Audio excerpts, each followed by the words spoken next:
কর্মদিবসের প্রথম দিনে আইন ও বিচার বিভাগের কর্মকর্তাদের সঙ্গে সভা করেছেন সদ্য দায়িত্ব পাওয়া আইন বিচার ও সংসদ বিষয়ক মন্ত্রণালয়ের উপদেষ্টা ডক্টর আসিফ নজরুল। শনিবার মন্ত্রণালয়ের সম্মেলন কক্ষে এই মতবিনিময় সভা অনুষ্ঠিত হয়েছে।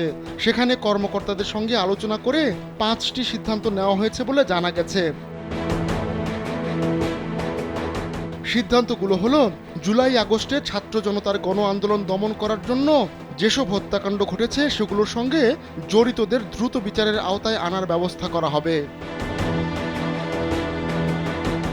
গেল 1 জুলাই থেকে 5 আগস্ট পর্যন্ত ছাত্র জনতার গণ আন্দোলনকে দমন করতে যেসব ফৌজদারি মামলা দায়ের হয়েছে সেগুলো আগামী 3 কর্মদিবসের মধ্যে প্রত্যাহার করার প্রয়োজনীয় পদক্ষেপ গ্রহণ করতে হবে। যমুনা রেফ্রিজারেটর, খাবার ফ্রেশ তো লাইফ জম্পেশ। শিশু কিশোর উন্নয়ন কেন্দ্রে যেসব শিশু কিশোর মিথ্যা ও হয়রানিমূলক মামলায় আটক রয়েছে তাদের আগামী 3 কর্মদিবসের মধ্যে ছেড়ে দেওয়ার ব্যবস্থা করা হবে।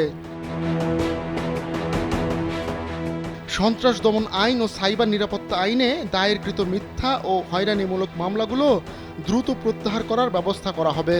আইন ও বিচার বিভাগের 16430 নম্বরে মিথ্যা ও হয়রানিমূলক মামলায় ভিকটিম সাপোর্ট দেওয়ার ব্যবস্থা করা হবে।